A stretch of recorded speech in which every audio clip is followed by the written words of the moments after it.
Toastmasters International.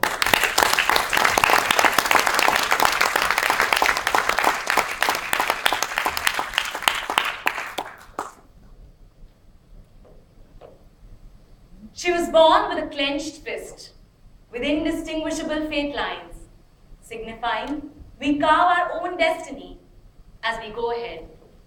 For her clenched fist, otherwise, had little significance at that age. Little did she know, she would be needing it to protect herself when she would step out of her house, unguarded and forlorn, and dozens of lusty eyes ready to disrobe her of her innocence. In a world full of men, predators, she was born. She was born with a clenched fist signifying she has to fight the grueling battle all alone. Madam Contestant, fellow Toastmasters and guests, Mama, please, it's my dream job.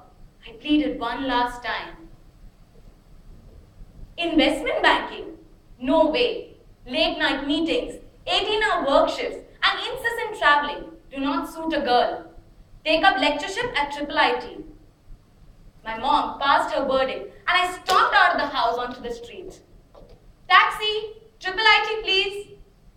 I instructed the cab driver and started browsing through the documents for the interview. My eyes fell on that document which read, Company, Morgan Stanley. Time, 10 a.m. Venue, the West End Hotel. My dream job.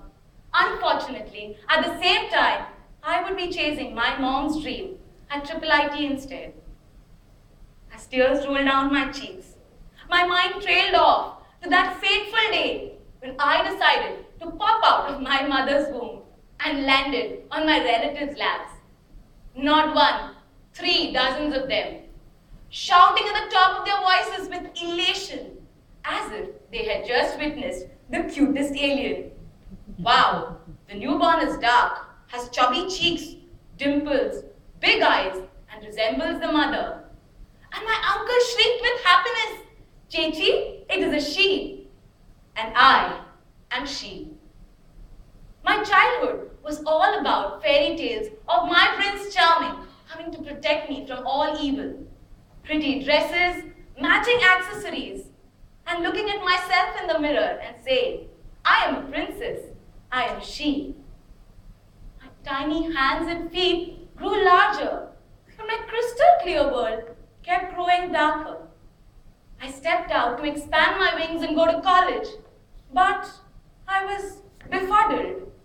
Moving from the protective eyes of my parents, I felt subjected to the prying eyes of the world.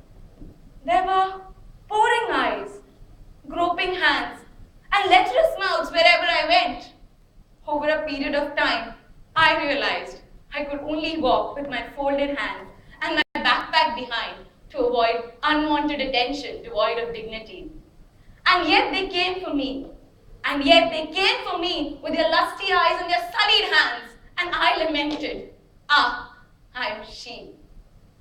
A blaring horn brought me back to my cab. And for the first time, I noticed my cab driver. Creased shirt, long plaited hair, gold earrings. Oh, it was a she. Curious, I asked, a woman behind the steering wheel, what brings you here? She chuckled. Not an unusual reaction, ma'am. You must be wondering, grueling shifts, man's job, and forced by circumstances. None of them. It is what I wanted to do. And who defines roles for men and women, ma'am? Aren't we all human? One passenger once told me that a woman is limited only by the boundary of her house. Once she steps out, she is limitless. Lost in her words, I wondered, had I defined my own limitations?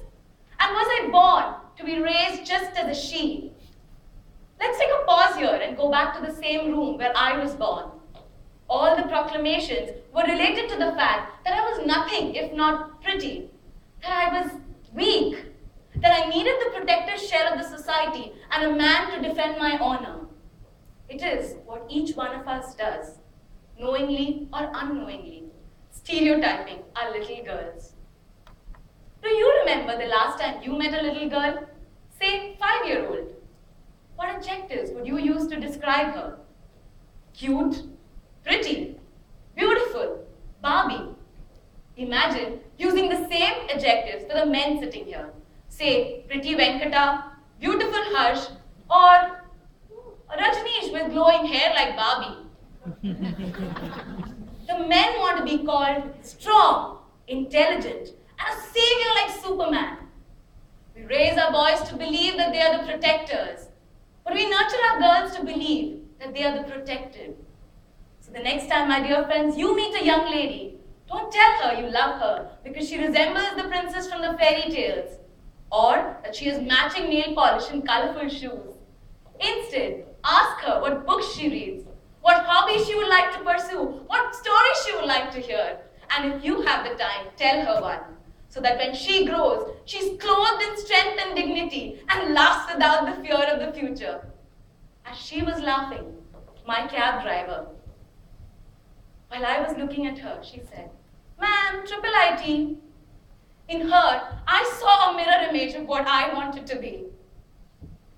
I thought for a while, looked at my interview letter from Morgan Stanley and said, "Take me to the Westin, please."